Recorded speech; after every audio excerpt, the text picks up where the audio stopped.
Good evening, I'm Katerina Georgieva. This is CBC Windsor News. Tonight, special in-depth coverage looking at how electric vehicles will impact jobs in Windsor. Plus, things might be getting better financially at the International Tunnel Crossing. We'll bring you the latest numbers.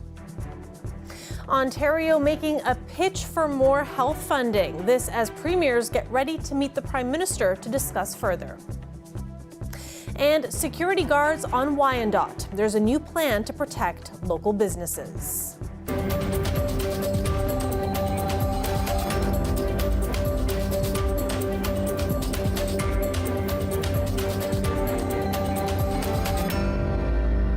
Electric vehicles. EV. They are all the rage right now. And when we talk about the future of the automotive industry, they're it.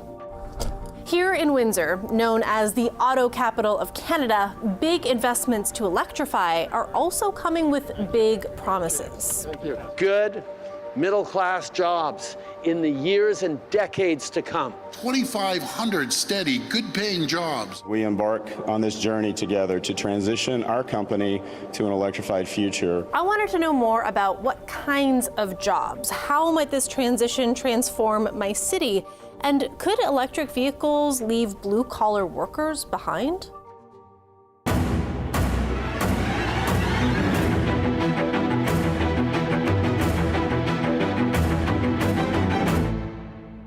At the heart of this story are people like Jason Mercier. For 23 years, he's packed a meal, left his home, hit the road to go to work at the Windsor Assembly Plant. I think we're the best at it.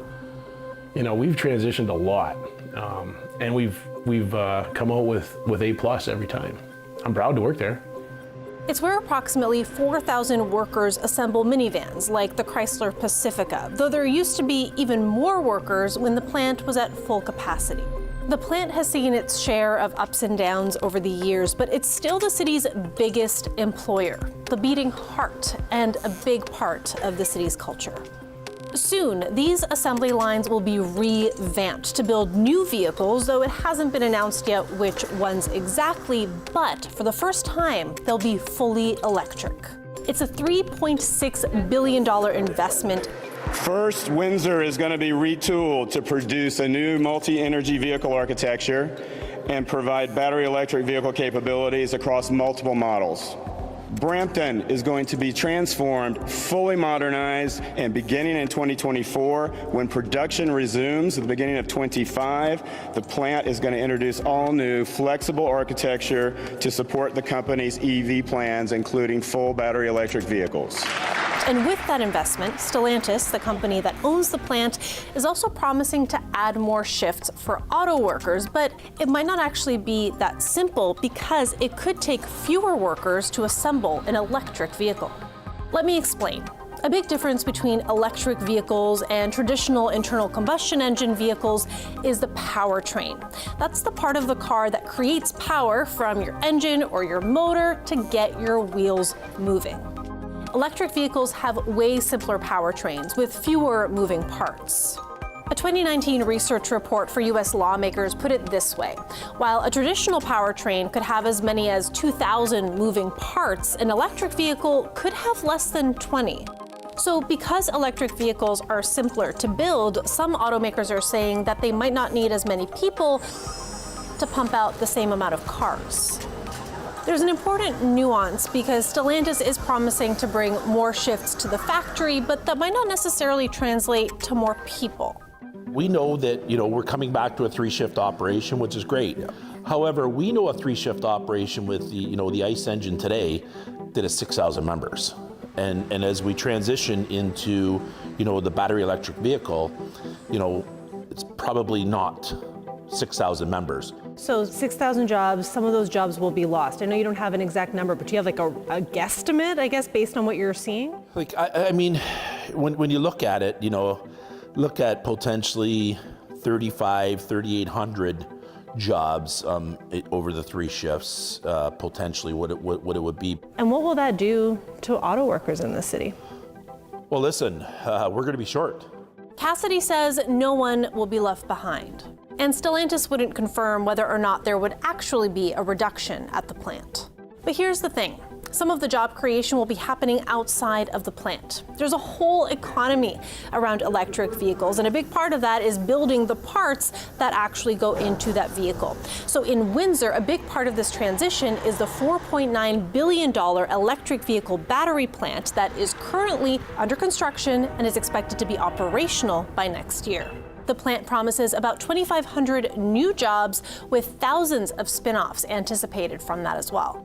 My ultimate goal for that would be, that we could have a group that could transition between the two facilities. I think that we've been just kind of beat up so much in the last 20 years that we're looking forward to some gains. And do you feel like the EV battery plant is that something?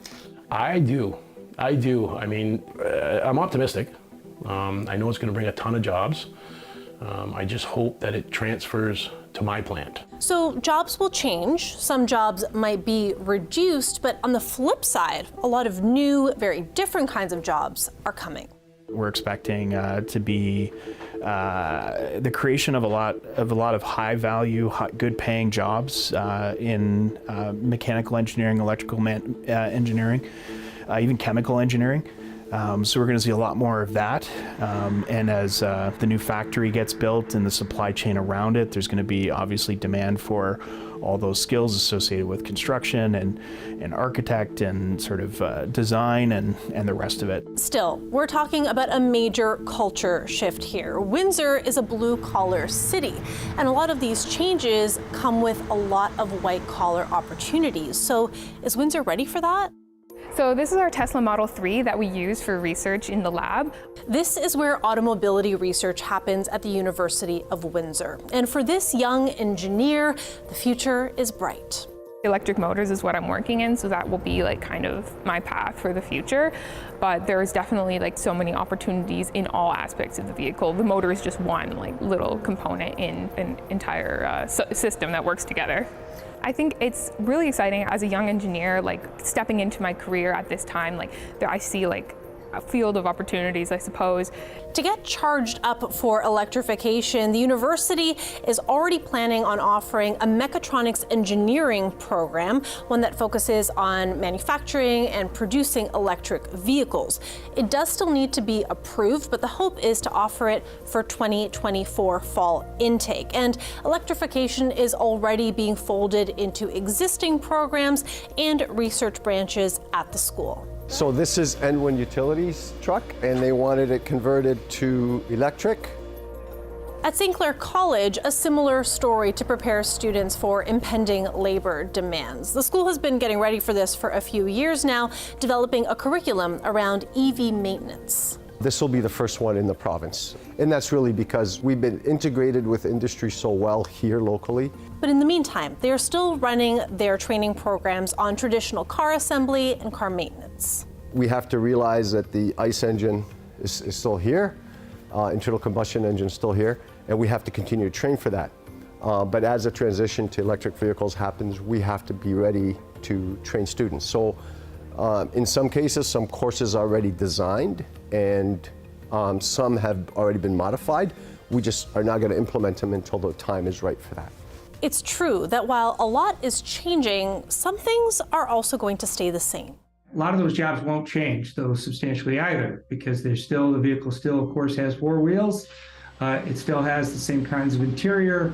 It still has a lot of the same sheet metal and other underlying important aspects and value in the vehicle. Windsor is still going to be making cars. And even though there is some anxiety around the changes to come, I also heard a lot more optimism.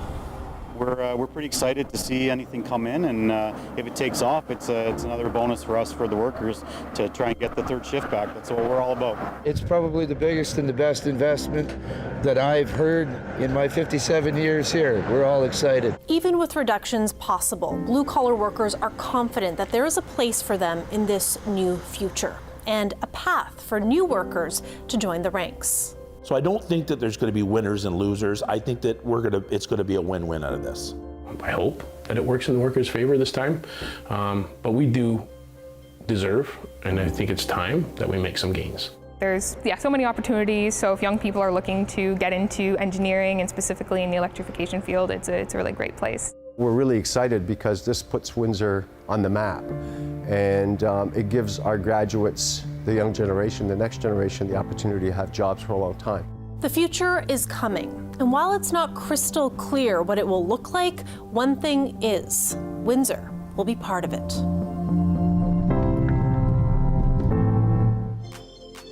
That is the second in a three-part series that we've been rolling out this week, taking a look at the real cost of electric vehicles. And tomorrow we'll take a look at the environmental impacts of making EVs. We'll have that for you right here on this program tomorrow night, and you can read more on the series at cbc.ca/Windsor. To other local news now. For the first time since 2019, city taxpayers may actually see a dividend from the Windsor-Detroit tunnel. That's because traffic last month neared pre-pandemic levels, and at the same time, tolls at the tunnel have increased. The CBC's Dale Molnar breaks down the numbers. We're not quite there yet, but we're pretty close. Carolyn Brown is the CEO of Windsor-Detroit BorderLink, the company that runs the Canadian side of the tunnel for the city. She says traffic volumes last month were almost back to pre-pandemic levels. In January of 2019, the tunnel handled 309,000 vehicles. Last month, it handled 274,000. The traffic volume increase means the city could get paid a dividend this year, which is usually $1 million. We'll see what our cash reserves are like. We'll see what our traffic is like over the course of the year. And at that time, administration will review the cash flow and will make a recommendation to the board. The traffic volume is up even though tolls increased slightly last month to $6.75 on this side of the border and are up to $6.50 US on the American side.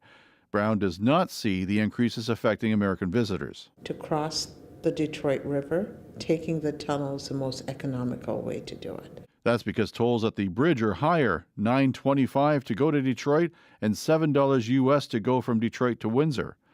People we talk to feel the increases are too much.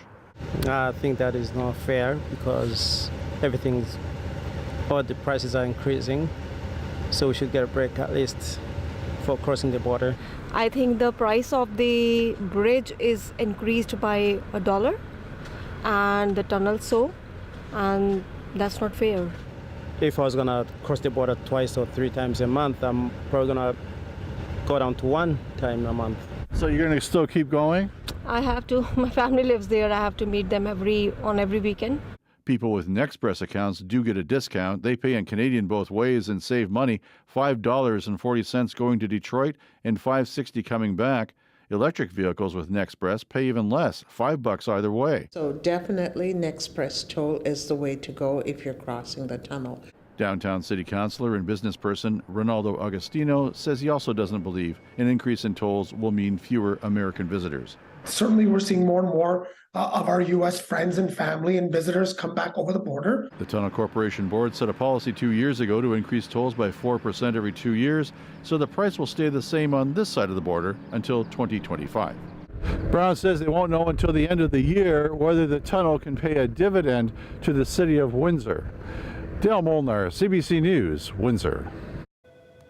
When Canada's premiers meet with the Prime Minister next week to talk healthcare funding, Ontario will point to a number of examples of what it's already doing to improve the system. As Lorenda Redekop shows us, the Health Minister is providing a peek into what Ontario's pitch for more funding will look like. Thank you. The Health Minister proudly showed off a new 52-page document, but it's mainly her ministry's version of a greatest hits album. We need to be bold, innovative, and creative. From last fall, pharmacists being able to prescribe some medications, in place as of January 1st. Expanding home care, a promise made before the last election under the previous minister. Well, good morning, everyone. Last month's plan to address the surgery backlog, including moving some procedures to private clinics. One new piece, a promise for better data reporting on healthcare, something the federal government is calling for from all provinces. If they need the data to prove that the $14 billion that we've invested since 2018 is improving our system and making it better, we're all in. This document is being released as the premiers are set to meet with the Prime Minister next week, trying to get more healthcare funding. The message, I think, is saying, well, we are active. We're not doing nothing. We are highly involved in the health sector. But nonetheless, we probably need the help of the federal government. She sees it as more of a pitch to the PM. I've been more surprised not to see a pitch. And so the discussion will start next week. Every premier is gearing up for that. And so they have a strategy. A few other new pieces, a number on health professionals to be trained, including an extra 1,500 nursing student spots and 150 for nurse practitioners. Let me tell you, it's fantastic. This is critical, but if we don't retain them, it's all for naught. So retention is critical. She's disappointed there's nothing new on keeping nurses from leaving. There's also an addition to palliative care, with 23 more hospice beds, plus $30 million for more primary care teams, like nurses, doctors, and social workers, to connect people to care. The opposition's take? They lay out everything that they intend to do for the many, many years to come. So this is not a plan to meet the needs of Ontarians. This is a plan to convince the federal government that the health transfer to Ontario should be as big as it can be. Late this afternoon, Premier Ford met with BC's Premier. Part of their discussion was set to touch on that federal health funding. Lorenda Redicop, CBC News, Toronto. The federal Liberals have tabled legislation further delaying a change to the law on medically assisted death. That change, originally delayed until this March, allows medically assisted deaths in cases where a mental illness is the sole reason for the request. But the government wants it delayed another year to give provinces and medical professionals more time to prepare. The safety of Canadians must come first. That's why we're taking the additional time necessary to get this right. Protecting the safety and security of vulnerable people and supporting individual autonomy and freedom of choice are central to Canada's MAID regime.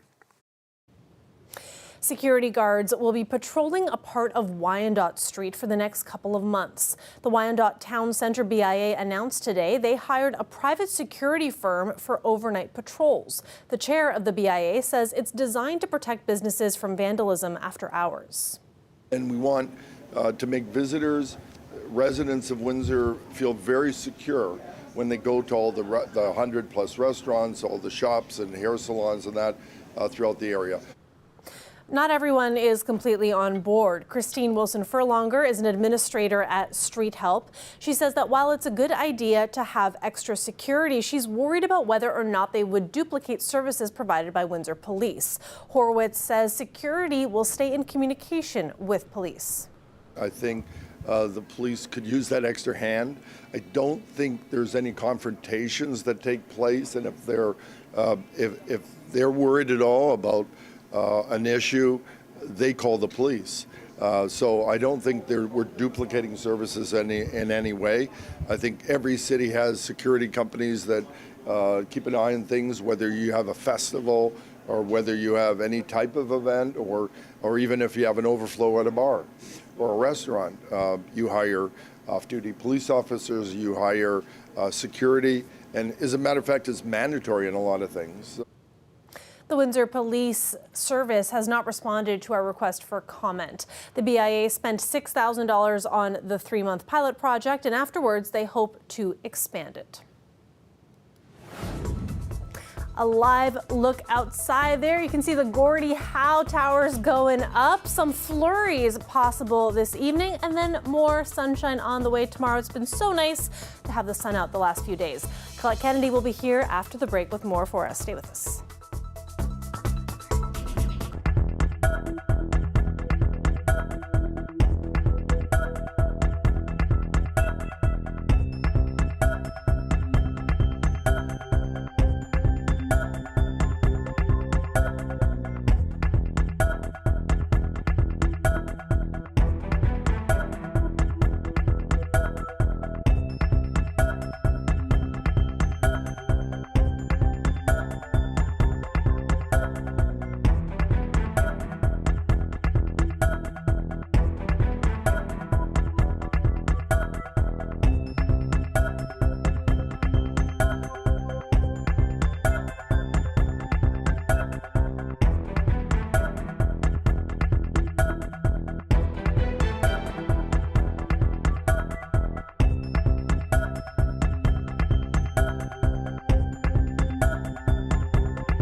It may be Groundhog Day, but here at CBC Windsor, we did our own little shadow experiment.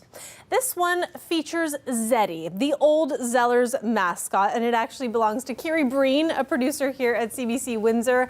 And this morning, our newsreader Peter Duck plucked him from her desk and sat him down on some snow, and the vintage teddy bear did indeed see his own shadow, signaling 6 more weeks of winter. I know, but at Zeddy, least what are you doing to us? I know, turn away, don't look. Oh my God. But we have some sun on the way to maybe make that a little bit gentler for people. Yeah, and the thing is, you might as well use a stuffy or flip a coin or whatever it is, because, you know, the whole groundhog thing is folklore.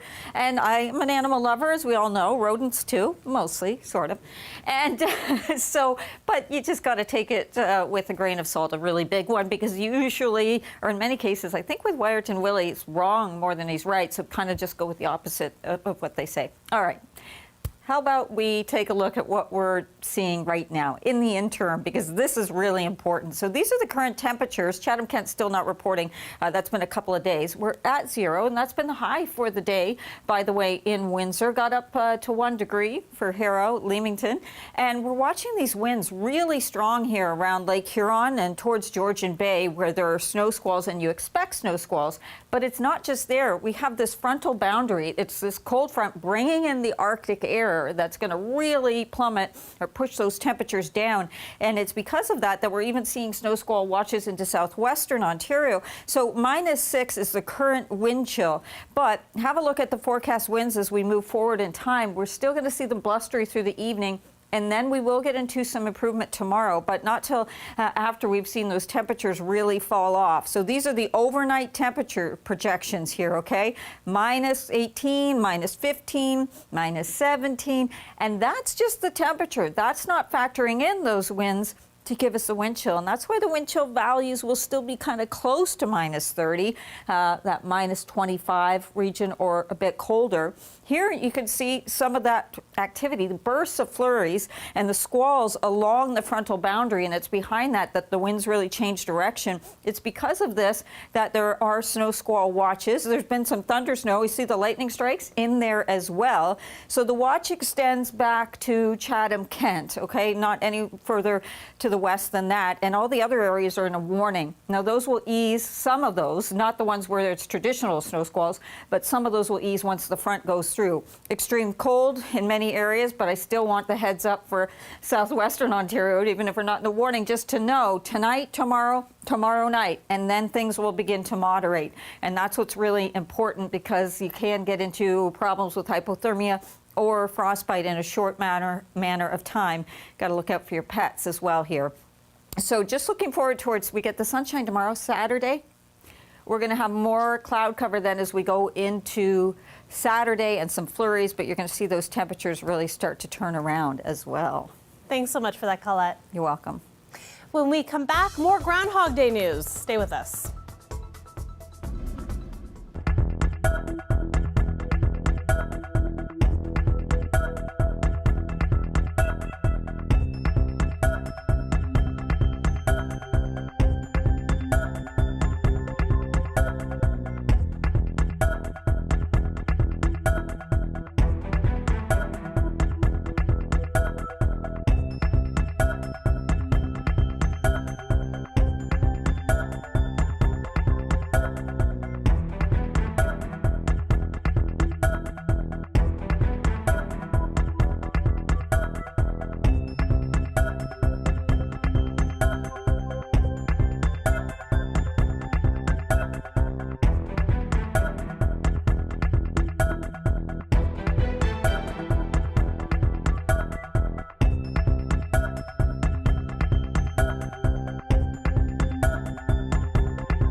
The fun of Groundhog Day was sideswiped in the Gaspé Peninsula this morning with the announcement that Val d'Espoir's groundhog Fred had died.